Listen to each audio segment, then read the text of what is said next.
Sentei na última fileira da posse do meu irmão, porque meus pais me excluíram da família. O juiz parou a cerimônia, olhou para mim e disse: "Obrigado, doutora Marchand." As mãos do meu pai começaram a tremer. Ninguém reservou um lugar para mim. Reflita sobre isso, pois é um detalhe que parece pequeno até você compreender toda a estrutura do que significa. 200 pessoas no tribunal, cadeiras dobráveis em fileiras e um corredor central. Arranjo formal organizado por assistente, funcionária ou familiar que dedicou tempo para isso. Meus pais estavam na primeira fileira, bem no centro, mostrando que chegaram cedo para garantir o lugar. Os assentos próximos estavam ocupados por parentes distantes, doadores políticos e colegas dos meus irmãos que construíram esse momento.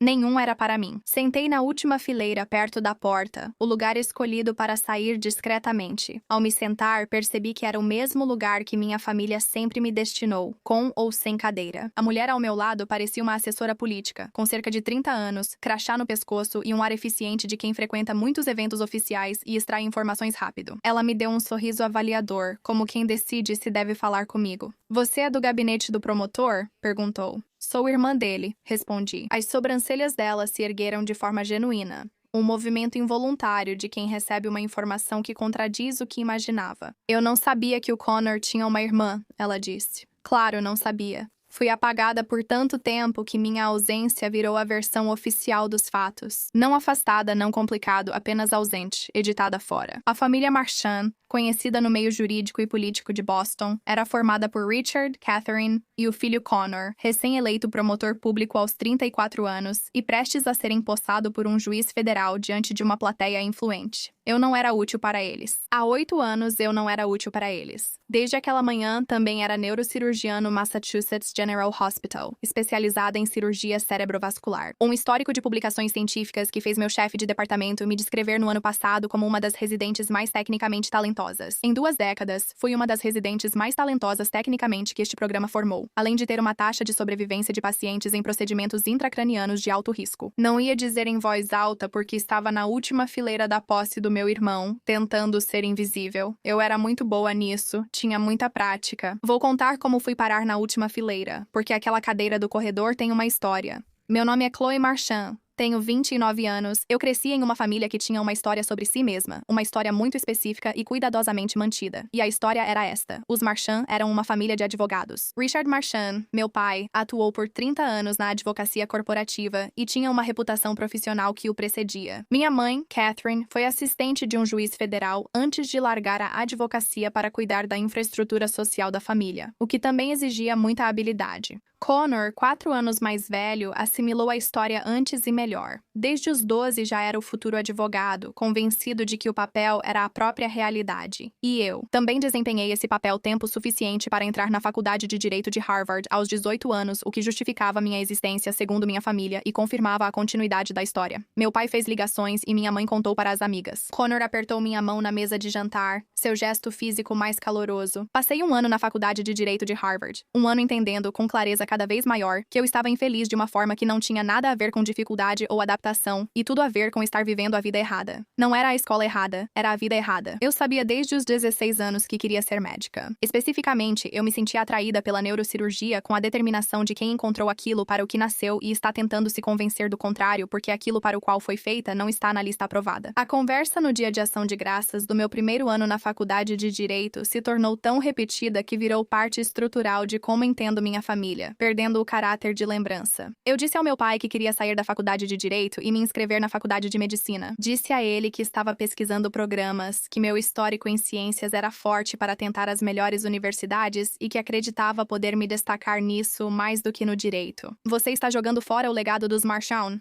disse ele, sem elevar a voz, demonstrando controle de quem sabe que precisão vale mais que volume. "Para ser só uma enfermeira?"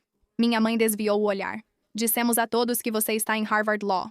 E agora, o que devo contar a eles?" Connor voltou para casa após o 2º ano na faculdade de Direito e me olhou tentando equilibrar opiniões, escolhendo a mais segura, como sempre fazia. "Não seja uma desistente, Chloe." Aquela palavra ficou.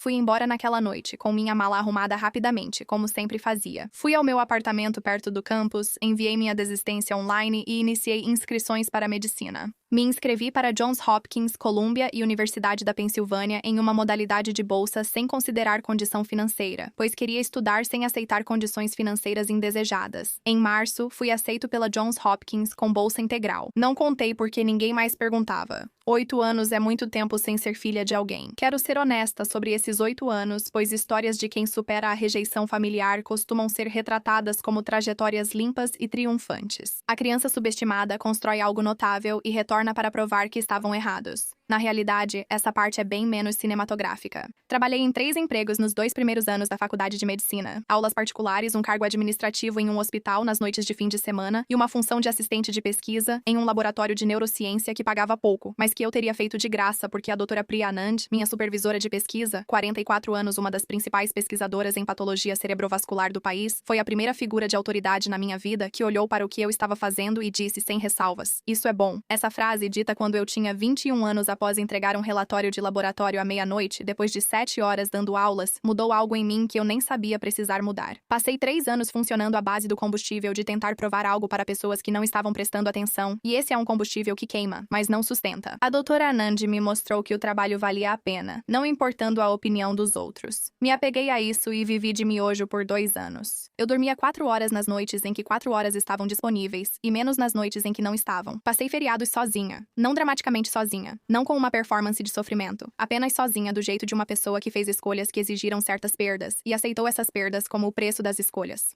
O primeiro dia de ação de graças que passei sozinha. Pedi comida tailandesa. Vi um documentário sobre geologia marinha e dormi às 21.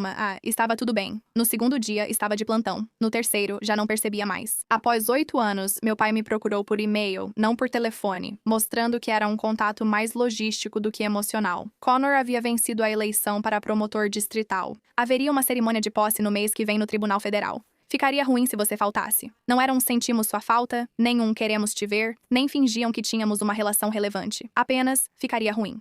Li o e-mail 2 vezes e reservei a data na agenda. Não porque eu devesse a eles a aparência de unidade familiar, mas porque algo, que eu não conseguia nomear exatamente e nem tentei, me puxava para ir, não era esperança. Quero deixar isso claro. Eu já tinha feito o trabalho de abrir mão da esperança por aquela coisa específica ao longo de 8 anos. Do jeito específico que as pessoas deixam para trás coisas que não podem carregar para sempre. Também não era amargura. Era só uma necessidade de ver aquilo uma vez. Estar na mesma sala que as pessoas que decidiram que eu era uma desistente, como a pessoa que eu realmente me tornei, e deixar que isso fosse verdade em algum lugar além do meu próprio entendimento. Minha mãe me enviou uma mensagem na manhã da cerimônia. Vista-se apropriadamente. Não conte às pessoas o que faz agora. Seja invisível. As mesmas orientações de sempre. Usei um blazer escuro sobre uma blusa, adequado por qualquer padrão.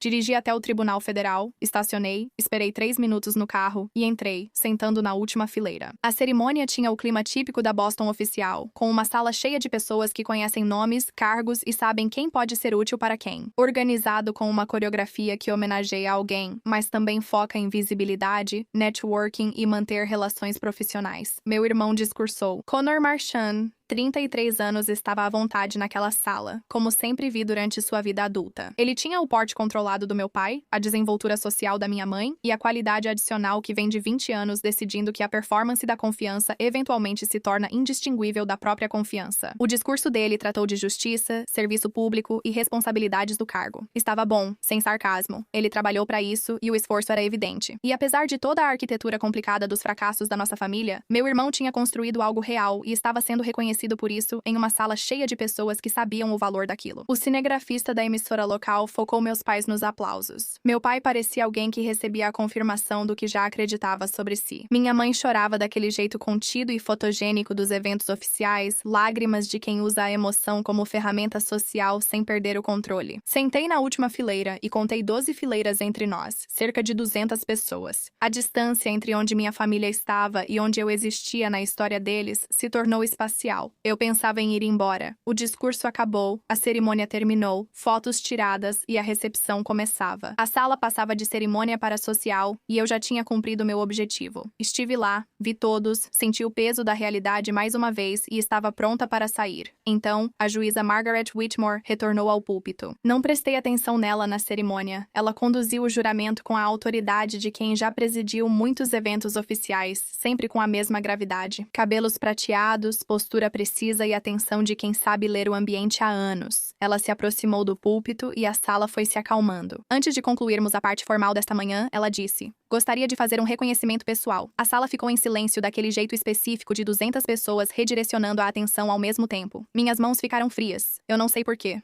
Não havia motivo para minhas mãos ficarem frias. Eu era uma estranha sentada na última fileira. Nada neste momento tinha a ver comigo, exceto novembro de 2021, 23 horas de uma terça-feira. Eu estava há 17 horas em um turno duplo no pronto-socorro do MGH, naquele tipo de plantão em que o corpo para de protestar e funciona só com reservas inconscientes. O pronto-socorro estava sobrecarregado. Um evento climático causou vários acidentes. As salas de trauma lotaram. A neurologia estava sobrecarregada. Um homem de 61 anos chegou inconsciente, achado em casa pela esposa. As imagens ficaram prontas em 12 minutos, hemorragia subaracnoide por aneurisma rompido da artéria comunicante posterior, sangramento com apenas 15% de sobrevivência nas melhores condições e chances ainda menores nas que eu enfrentava. Essas condições incluíam uma cirurgiã responsável que estava presa a 64 quilômetros ao sul devido ao fechamento de uma estrada por causa do clima, e um paciente cujo estado neurológico piorava a cada minuto. Cada minuto de atraso nesse caso leva à perda de células cerebrais, que não se regeneram e morrem silenciosamente sem o necessário para sobreviver.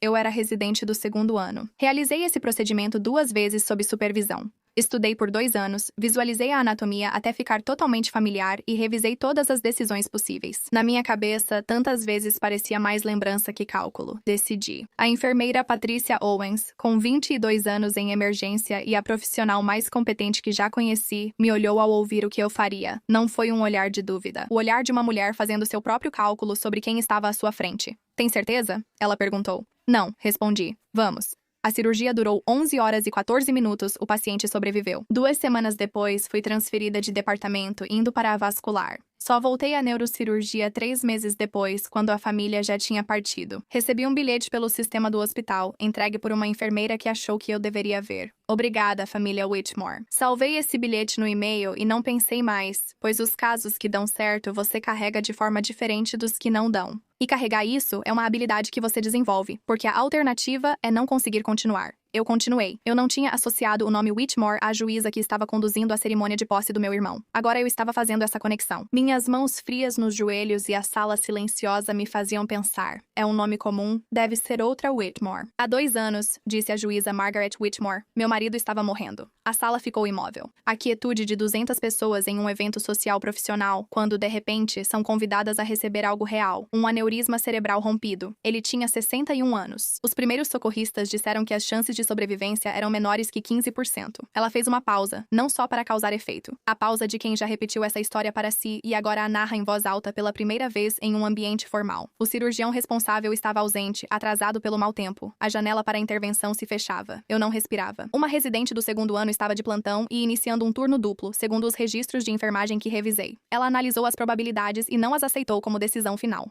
Outra pausa. Ela fez uma cirurgia de 11 horas, que, segundo nos disseram, tinha uma chance em 7 de sucesso. Ela fez isso discretamente, sem o médico titular e, como descobri depois, sem o apoio institucional que deveria ter tido. Patricia Owens, mesmo a 800 milhas e 2 anos de distância, veio à minha mente. Nunca duvide do cálculo de uma mulher ao decidir apostar. "Meu marido está vivo", afirmou a juíza Whitmore. "Ele ensina filosofia no Boston College. Alunos dizem que ele é o professor que faz pensar pela primeira vez. Meus filhos têm o pai deles. Meus netos vão conhecer o avô." Ela olhou ao redor da sala. "Procuro essa cirurgiã há 2 anos. Ela mudou de departamento antes de ser encontrada. Os protocolos de privacidade do hospital dificultaram encontrá-la. Perguntei sobre ela em todos os eventos médicos dos últimos 24 meses, ela parou. A sala prendeu a respiração. Hoje de manhã, um colega reconheceu o nome no programa e disse que ela provavelmente estaria aqui. Os olhos dela percorreram deliberadamente as fileiras. Disseram a ela sobre a última fileira. Percebi pela direção do olhar. Ela olhava para o fundo e me encontrou. Doutora Chloe Marchand, ela disse. A voz dela preencheu todos os cantos da sala do tribunal com a clareza de uma mulher que passou décadas garantindo que fosse ouvida quando falava. Você poderia, por favor, se levantar? A sala inteira se virou. 200 pessoas, toda a elite jurídica e política de Boston, se viraram para o assento da ponta, próximo à porta, onde eu estava.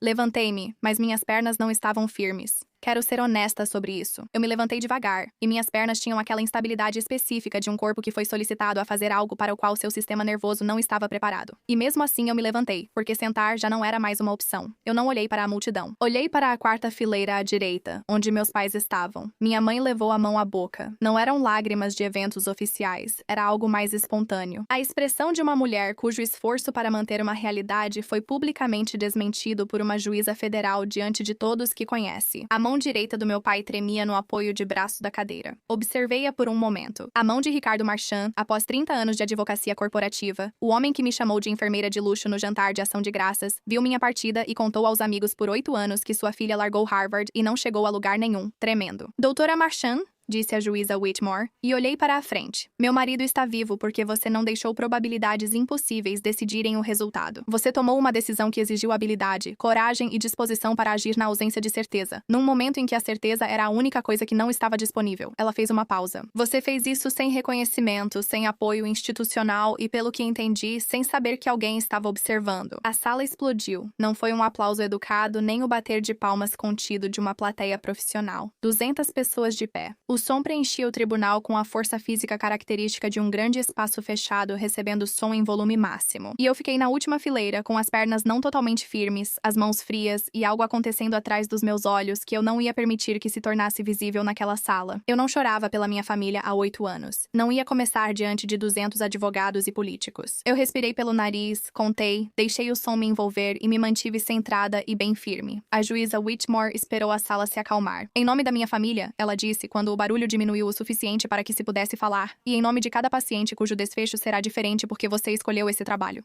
Obrigada. Ela se virou para Connor, que estava parado ao lado do púlpito com a expressão de um homem que estava no meio de seu próprio dia importante e viu tudo se voltar para algo completamente diferente. Ela disse ao promotor de forma agradável que ele tem sorte de ter uma irmã como ela. Connor me olhou e retribuiu o olhar. O sorriso confiante dele, o sorriso que ele manteve durante toda a cerimônia, o sorriso de um homem cujo dia está indo exatamente como planejado, estava congelado. Não sumiu, apenas congelou. Como uma tela que parou de atualizar. Sim, ele disse. A voz dele falhou um pouco nessa palavra. Ele pigarreou. Sim, eu sou. Os próximos 20 minutos tiveram uma qualidade que até hoje não tenho certeza de como descrever. A parte da recepção do evento, que até o reconhecimento da juíza Whitmore vinha se organizando em torno dos meus pais e do meu irmão, do jeito que esses eventos sempre se organizam ao redor das pessoas mais importantes da sala, se reestruturou. A mudança não foi imediata, mas clara. Os convidados que estavam perto dos meus pais e do centro da atenção começaram a ir para a última fileira, onde eu estava. Não houve correria nem cena, só a mudança silenciosa e natural de 200 pessoas ajustando onde estava o foco mais interessante da sala. Doutora Helen Park, chefe de neurocirurgia do Hospital Infantil de Boston, foi a primeira a me encontrar. Aos 51 anos, tinha uma presença profissional marcante. Ela apertou minha mão e disse que tinha lido meus artigos sobre neuromonitoramento intraoperatório e que meu trabalho com protocolos de feedback em tempo real era excelente. Agradeci a ela. Senadora Dianne Kowalski, com 12 anos no Senado estadual e agora candidata ao Senado dos Estados Unidos, foi a segunda a chegar, com a eficiência de uma política que entende que o centro de importância numa sala muda e que a rapidez para se adaptar a essa mudança é por si só uma espécie de habilidade. Ela disse que trabalhava em um projeto de lei sobre acesso à saúde e queria falar com alguém do MGH sobre as implicações. Dei meu cartão a ela. A juíza Whitmore me procurou quando a multidão diminuiu. De perto, ela era exatamente o que tinha sido no púlpito. Perspicaz, calorosa e plenamente ciente do que fazia a cada momento. Ela segurou minhas mãos entre as dela e olhou diretamente para mim. Espero não ter exagerado, ela disse. Não, respondi. Foi, eu parei, recomecei. Como ele está? O rosto dela suavizou, mais íntimo que antes. Ele é extraordinário. Está escrevendo um livro e discute Aristóteles com alunos de pós. Ele me enlouquece, disse sorrindo. Ele está vivo graças a você. Guardei isso. Ele queria vir hoje, ela contou. Disse a ele que o evento era muito oficial, mas prometi te encontrar. Diga a ele. Fiz uma pausa. Porque o que eu queria dizer eu não sabia como formular e não queria recorrer a palavras inadequadas. Diga a ele que os alunos dele têm sorte. Ela apertou minhas mãos e disse que avisaria.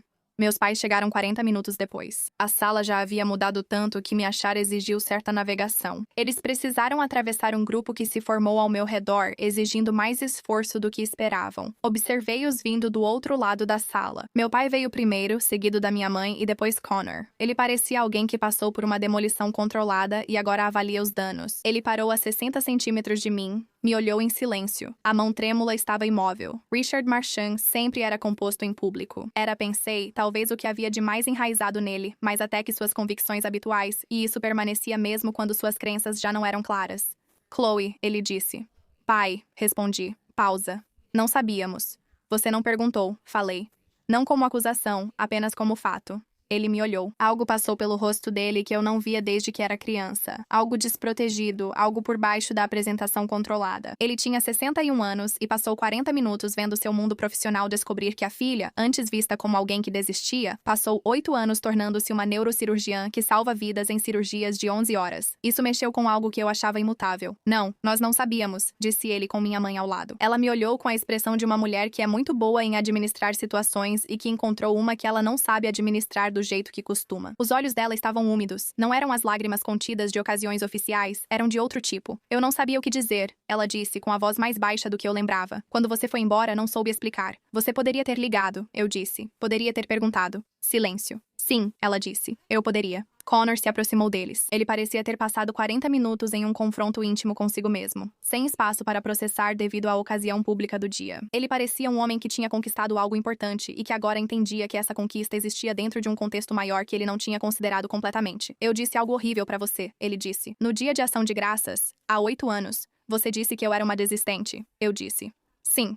Pensei nessa palavra por anos. Foi útil, mas não como você quis dizer. Eu disse. Ele me olhou. Quando o trabalho era difícil e desistir parecia razoável, eu pensava naquela palavra e no que faria com ela. Connor assentiu devagar, como quem faz contas de que não gosta. Sinto muito, se é que isso vale de alguma coisa, ele disse. Sinto muito. Olhei para os três. Meu pai com rosto sereno e mãos trêmulas. Minha mãe de olhos marejados e voz baixa. Meu irmão com a expressão de quem sustentou por anos a história da família e viu tudo se complicar no trabalho. Não vim por um pedido de desculpas, quero deixar claro. Não me sentei na última fileira esperando reconciliação, nem fui com a expectativa de que 8 anos de silêncio seriam resolvidos no saguão de um tribunal federal entre políticos e jornalistas. Voltei para vê-los como a pessoa que me tornei, para tornar isso real ao estar com eles. E era verdade. Era completamente, inegavelmente, publicamente verdade. E todos naquela sala sabiam disso. Eu preciso voltar para o hospital, eu disse. Estou de plantão às 4. Meu pai estendeu a mão e colocou-a brevemente no meu braço. Um breve contato. Podemos. Você jantaria conosco? Na próxima semana, se você estiver disponível. Eu olhei para a mão dele no meu braço. 8 anos, cartões de festas que não eram meus. Um dia de ação de graças em que fui embora com uma mala. Um e-mail dizendo que seria ruim sem você. E uma mão no meu braço no saguão do tribunal de um homem que viu o mundo descobrir quem era sua filha por 40 minutos. Eu disse que ia pensar. Foi minha resposta mais honesta. A doutora Helen Park me ligou numa segunda-feira, 3 semanas após a cerimônia. Ela estava montando uma colaboração de pesquisa, MGH, Boston Children's e Brigham and Women's, focada em resultados de cirurgias cerebrovasculares pediátricas de alto risco. Ela queria que eu participasse. Ela detalhou o escopo do projeto com precisão, como quem já pensava nisso há muito. No saguão do tribunal, identificou quem precisava. Aceitei antes dela terminar a frase. O jantar com meus pais foi 6 semanas após a cerimônia. Minha mãe fez a refeição especial que preparava em datas importantes. A mesma que comi em todos os jantares de família importantes até os 18 anos. Sentei na mesma mesa onde meu pai falou, enfermeira glorificada. Comi igual, olhei as mesmas janelas e senti pela primeira vez que aquele lugar fazia parte da minha história, não da minha identidade. Demorei a encontrar palavras para essa diferença, mas ela é importante. A mesa onde cresci me moldou de formas que ainda tento entender. Algumas dessas formas são feridas que precisaram de reparo, outras são diferentes. A resistência de quem aprendeu cedo que a aprovação não era garantida e que o trabalho devia valer a pena, independentemente de alguém estar olhando. Não agradeço pelos 8 anos de silêncio, mas sei o que resultaram. Alguém que operou um homem de 61 anos, em cirurgia de 11 horas, sem nenhum médico assistente presente nem garantia de sucesso, e tomou a decisão porque ela precisava ser tomada. Meu pai perguntou sobre meu trabalho no jantar. Ele fez perguntas reais, que exigiam ouvir as respostas, não só esperar para responder. Eu respondi. Conversamos por 2 horas. Não foi uma resolução. Quero ser honesta sobre isso. 8 anos de um tipo específico de silêncio não se transformam em outra coisa depois de um jantar. E as pessoas que dizem que sim, geralmente estão descrevendo a emoção que gostariam de ter sentido, e não a emoção que realmente sentiram. Foi o início de algo que, com esforço de várias partes e tempo, talvez se torne um relacionamento que eu reconheça. Sou neurocirurgiã. Tenho relação profissional com probabilidades. O marido da juíza Whitmore enviou um bilhete manuscrito pelo setor de relações com pacientes do hospital. 4 parágrafos. Ele descreveu como foi acordar e ser informado do que tinha acontecido. A experiência específica de descobrir, depois do fato, que uma decisão havia sido tomada por você no meio da noite por alguém que não o conhecia e que não tinha garantia de sucesso. Ele falou sobre seus alunos de filosofia. Ele relatou uma discussão sobre ética nicomaqueia com uma aluna de pós-graduação há 3 meses e achava que estava perdendo. A última linha do bilhete dizia: entendi que pediu para minha esposa dizer que meus alunos têm sorte. Eles têm, mas não tanto quanto eu. Guardo esse bilhete na gaveta da escrivaninha. Às vezes eu pego esse bilhete quando o trabalho está naquele tipo específico de dificuldade que exige lembrar a si mesma do propósito do trabalho. Meu pai passou 8 anos dizendo para as pessoas que eu era uma desistente. Ele contou para os sócios do escritório de advocacia dele. Ele falava sobre isso aos amigos do golfe e em festas, onde só destacavam as conquistas do Connor, ignorando as minhas. Sempre repetia que a filha entrou em faculdade de direito de Harvard e desistiu. E a história acabava aí, com a desistência, porque foi ali que ele parou de olhar. Mas uma juíza federal contou outra versão a 200 colegas. Olhou para a última fileira, me encontrou e disse meu nome. As pessoas que se aglomeravam na frente da sala, políticos, advogados e jornalistas que passaram a noite em torno do sucesso da minha família, começaram a se aproximar do fundo, onde estava o verdadeiro sucesso. Não precisava que viessem até mim. Quero deixar isso claro também. Não me sentei na última fileira esperando reconhecimento. Sentei ali porque era o assento disponível, deixado vago pelas escolhas da minha família. Sentei como alguém que construiu a si mesma, entendendo que estar sozinha não significa não ser nada. Mas vou te dizer, quando 200 pessoas se levantaram, o som ecoou, e eu, de pé no fim da última fileira, com as pernas bambas, me permiti sentir aquilo. 8 anos de miojo, noites de 4 horas e feriados sozinha, com uma palavra me acompanhando em cada dificuldade da década. 60 segundos de aplausos em 280 metros quadrados. Deixei aquilo me tocar. Acho que mereci.